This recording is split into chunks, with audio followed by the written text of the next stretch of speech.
Hello दोस्तों, नमस्कार। क्या कभी आपकी किसी से बहस हुई और आपको लगा कि सामने वाला आपकी बात समझ ही नहीं रहा? क्या आपने कभी किसी स्थिति को लेकर बहुत ज़्यादा स्ट्रेस लिया है, लेकिन बाद में आपको लगा कि यार शायद मैंने इसे गलत एंगल से देखा? क्या कभी दोस्तों ऐसा हुआ कि आप किसी परेशानी में थे और एक दोस्त ने अलग नज़रिए से देखा तो अचानक सल्यूशन सामने आ गया?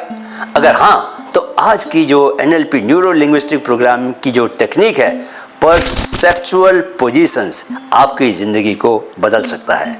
एक बार की बात है दोस्तों कि एक कंपनी के दो पार्टनर्स के बीच इतनी बड़ी लड़ाई हो गई कि वे बिजनेस तोड़ने की सोचने लगे। पहला पार्टनर कह रहा था, यार भाई तुम कभी मेरी बात को समझते ही नहीं।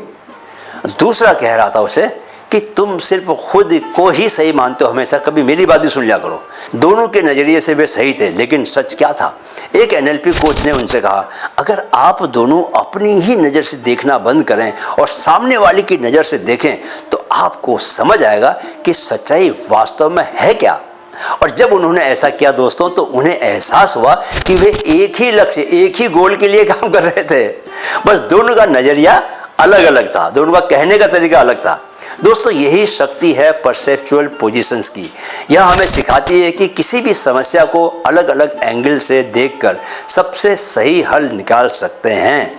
आगे बढ़ने से पहले दोस्तों, मैं आपका माइंड कोच कैप्टन सुंदर चंद ठाकुर आपका माइंड फिट ग्रोथ चैनल में दिल से स्वागत करता हूं और आपसे एक रिक्वेस्ट करता हूं कि आप हमारे पुराने चैनल माइंड फिट को भी सब्सक्राइब कर लें, क्योंकि वहां भी हमने माइंड को फौलादी बनाने का 60 डेज का एक फ्री कोर्स चलाया हुआ है।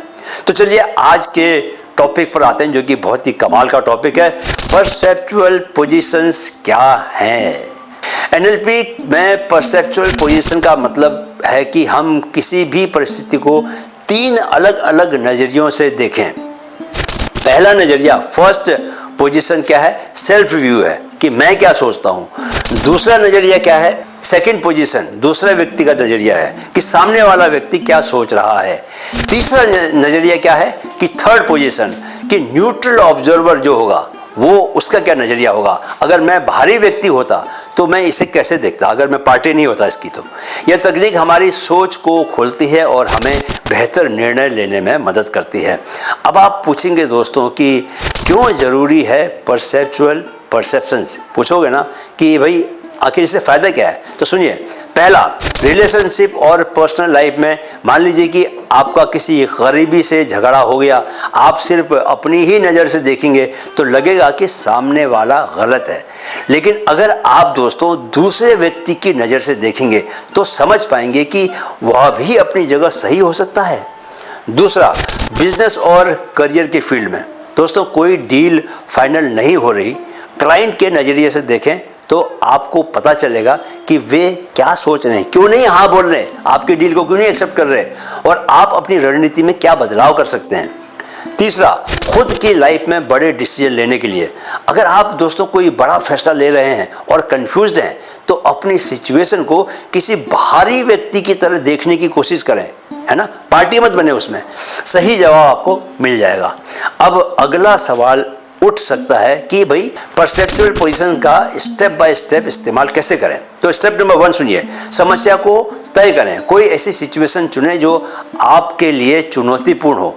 स्टेप नंबर 2, पहला नज़रिया, अपनी नज़र से देखें, अपने विचारों और भावनाओं को समझें। खुद से पूछें कि यार मुझे इस स्थिति में कैसा लग रहा है। स्टेप नंबर 3, दूसरा नज़रिया, सामने वाले की जगह खुद को रखें, उसके दृष्टिकोण से, सामने वाले के दृष्टिकोण से, सामने वाले के नज़रिए से सोचें।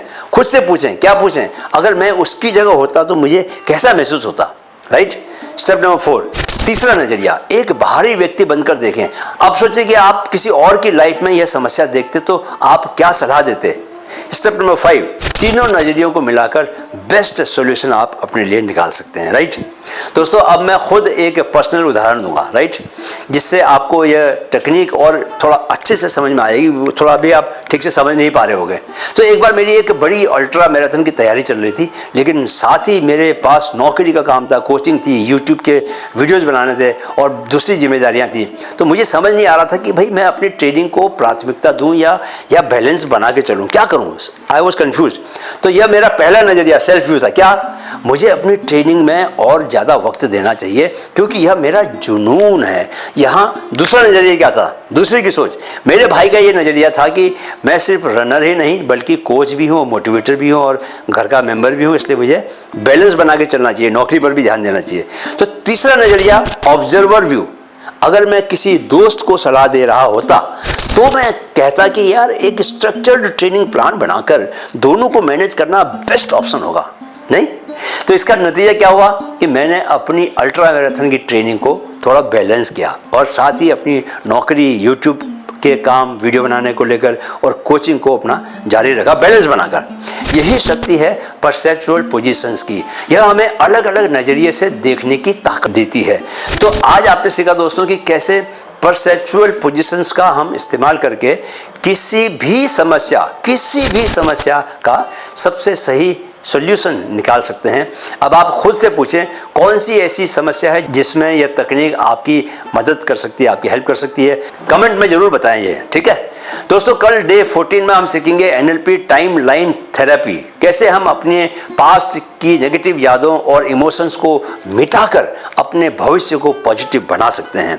दोस्तों, इस वीडियो को हरगिज मिस मत कीजिएगा।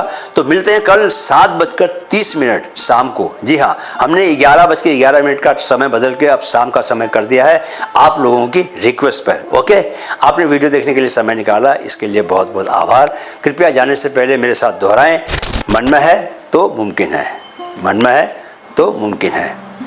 जय हिंद।